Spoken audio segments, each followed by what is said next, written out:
রাসূল সাল্লাল্লাহু আলাইহি সাল্লাম এর মিলাদ পালন করব নাকি তার মিশন বাস্তবায়ন করব? রাসূল সাল্লাল্লাহু আলাইহি সাল্লাম সম্পর্কে আমাদের আকীদা কি হবে? আচ্ছা, নবীর প্রতি মক্কার লোকেরা ঈমান না আনার কারণগুলোর মধ্যে কয়েকটা বলেন।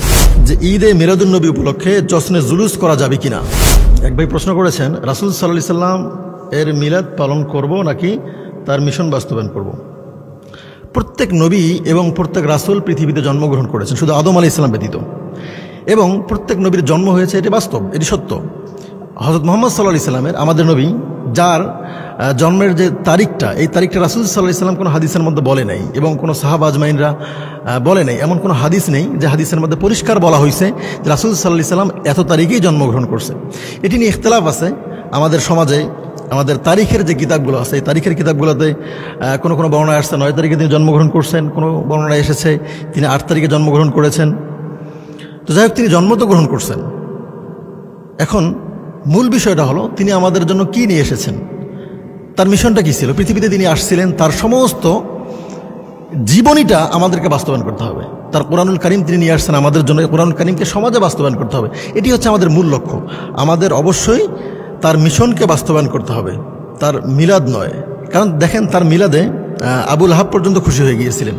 আবুল আহাবকে যখন তার দাসী সুহাইবা এসে বলতেছিলেন যে, হে আমার মুনিব, তোমার যে ভাই ছিল আব্দুল্লাহ, সে তো মারা গেছে, তার স্ত্রীর গর্ভে যে সন্তান ছিল আজকে জন্মগ্রহণ করছে, তোমার বাবা মানে তার দাদা আব্দুল মুত্তালিব নাম রেখেছেন মুহাম্মদ। এই কথা শোনা মাত্রই আবুল আহাব আঙ্গুলের ইশারা করে সুহাইবাকে মুক্ত করে দিলেন। তিনি এত বেশি পরিমাণ খুশি হয়ে গিয়েছিলেন। এবং রাসূল সাল্লাল্লাহু আলাইহি সাল্লাম যখন সর্বপ্রথম তার মিশনটা বাস্তবায়ন করলেন, ওই মুহূর্তে সবথেকে বেশি পরিমাণে নারাজ হয়েছিলেন, সবথেকে বেশি রাগান্বিত হয়েছিলেন, সবথেকে বেশি মারার জন্য উদ্বুদ্ধ হয়েছিলেন এই আবুল আহাব। কাজেই আমাদেরকে মিলাদ পালন করা, বাস্তবায়ন করা এটা জরুরি কিছু নয়, আমাদেরকে মিশন বাস্তবায়ন করতে হবে। এরপর একজন প্রশ্ন করছে, রাসূল সাল্লাল্লাহু আলাইহি সাল্লাম সম্পর্কে আমাদের আকীদা কি হবে। রাসূল সাল্লাল্লাহু আলাইহি সাল্লাম হচ্ছেন মাখলুক, শুধুমাত্র খলিক হচ্ছে আল্লাহ তাআলা। পৃথিবীতে যাহা কিছু আমরা দেখি, যাহা কিছু দেখি না, সব কিছু হচ্ছে সৃষ্টি। আর এই সৃষ্টি জগতের সমস্ত সৃষ্টির মধ্যে আল্লাহ তাআলা সর্বশ্রেষ্ঠ সৃষ্টি করেছেন মানুষকে, তিনি বলেছেন। এবং এই মানুষের মধ্যে সর্বশ্রেষ্ঠ যে মানুষটি আছে, এই মানুষটির নাম হচ্ছে মুহাম্মদ সাল্লাল্লাহু আলাইহি সাল্লাম। তিনি হচ্ছেন সর্বশ্রেষ্ঠ মানুষ, তার থেকে আর শ্রেষ্ঠ মানুষ পৃথিবীর জমিনে আসে নাই, আসবেও না কখনো।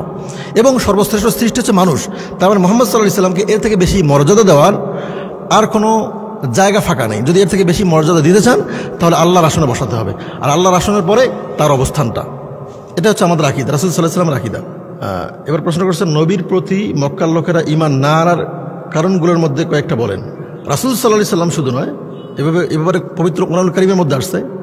তিনি যেমন বলছিলেন, কুল সুবহান রব্বি হাল কুনতু ইল্লা বাশারার রাসূলা, সূরা বনী ইসরাঈলের এক আয়াতের মধ্যে 93 আয়াতের মধ্যে আল্লাহ তাআলা বলছেন যে, হে নবী, আপনি আমার পবিত্রতা ঘোষণা করুন। এরপরে বলেন যে, আমি একজন রাসূল, আমি একজন মানুষ রাসূল, আমি তোমাদের মধ্যে একজন মানুষ রাসূল। এই কথা বলার পরে তারা বলতো, ওই তৎকালীন সময়ের পৌত্তলিকরা, ইহুদিরা রাসূল ডাক দিয়ে বলতেন যে, আল্লাহ তাআলা যদি নবী পাঠান, তাহলে একজন মানুষকে কেন পাঠাবেন, আমাদের জন্য একজন ফেরেশতা পাঠাতে পারতেন। আল্লাহ তাআলা এইভাবে আবার কোরআন কারীমে আল্লাহ তাআলা বলে দিয়েছেন যে, ক্বালু ইন আনতুম ইল্লা বাশারুম মিথলুনা তুরিদুনা আন তাসুদ্দুনা আম্মা কানা ইয়াবুদু আবাউনা। এবং আরও আয়াতের মধ্যে বলছেন যে, কুল লাউ কানা ফিল আরদি মালাইকাতুন ইয়ামশুনা মুতমাইন্নিনা লানাজ্জালনা আলাইহিম মিনাস সামাই মালাকার রাসূলা। আল্লাহ তাআলা বলতেছেন, যদি পৃথিবীর জমিনে মানুষ বসবাস না করে যদি বসবাস করতো ফেরেশতারা, তখন আল্লাহ তাআলা তাদের জন্য একজন ফেরেশতা রাসূল প্রেরণ করতেন। এবং তখন তারা তো এই প্রশ্ন আবার করতো। কাজেই রাসূল সাল্লাল্লাহু আলাইহি সাল্লাম মানুষ ছিলেন, এই মানুষ থাকার কারণেও অনেক মানুষ ঈমান আনে নাই। আজকে আমাদের সমাজেও যেমন অতিরিক্ত অনেক মানুষ বলে যে, নবী কীভাবে মানুষ হয়। তো রাসূল সাল্লাল্লাহু আলাইহি সাল্লাম মানুষ হওয়ার কারণেই অধিকাংশ মানুষেরা তার প্রতি ঈমান আনে নাই, এটা একটা কারণ, গুরুত্বপূর্ণ কারণ। এবং একজন প্রশ্ন করছেন যে, ঈদে মিলাদুন নবী উপলক্ষে জশ্নে জুলুস করা যাবে কিনা। আসলে জশ্নে জুলুস মানে হচ্ছে মিছিল করা। তো ধরেন একজন মেহমান আপনার বাসায় আসবে, এই মেহমানকে কেন্দ্র করে আপনি গেট সাজালেন, আপনি সুন্দর করে আলোক সজ্জিত করলেন, আপনি ফুল দিয়ে তাকে স্বাগত জানালেন, আহলান সাহলান ওমার হাবান এগুলো বললেন। আবার এই মেহমান যখন বাড়িতে চলে আসলো, আসার পরে আপনাকে বলতেছে যে, আমি অজু করবো, আমার অজু করার ব্যবস্থা করে দাও, পানির ব্যবস্থা করে দাও। এই মেহমান আপনাকে বলতেছেন যে, আমি খাওয়া দাওয়া করবো, খাওয়া দাওয়ার ব্যবস্থা করে দাও। তখন আপনি তাকে বললেন যে, আপনি এসেছেন তাতেই আমরা খুশি, আপনার জন্য আমরা খাওয়া দাওয়ার ব্যবস্থা করি নেই, আপনার জন্য আমরা পানির ব্যবস্থা করি নেই। এটা যেমন ওই মেহমানকে তাসিল্য করা হবে, ঠিক তেমনি জশ্নে জুলুস এটি একটা তাসিল্য করা ছাড়া কিছুই নয়। রাসূল সাল্লাল্লাহু আলাইহি সাল্লাম যে কাজটা আমাদের কাছে নিয়ে এসেছেন, যে কোরআনুল কারীম আমাদের কাছে নিয়ে আসছেন, তার কথা বলতে গিয়ে আজকে যে মানুষরা জেলে আছে তাদের জন্য কিছু করতে হবে। রাসূল সাল্লাল্লাহু আলাইহি ওয়াসাল্লাম দিনকে বাস্তবায়ন করতে গিয়ে যে অক্লান্ত পরিশ্রম করেছেন, শরীরে রক্ত ঝরাইছেন, এই দিনকে আমাদেরকে আবারও পৃথিবীর জমিনে পুনরুজ্জীবিত করতে হবে। এটাই হচ্ছে আমাদের মূল কাজ। জশ্নে জুলুস করা এগুলা শরীয়তের কোনো ভিত্তি নেই। সাহাবা আজমাইন থেকে শুরু করে তাবেইন কেউ করেন নাই।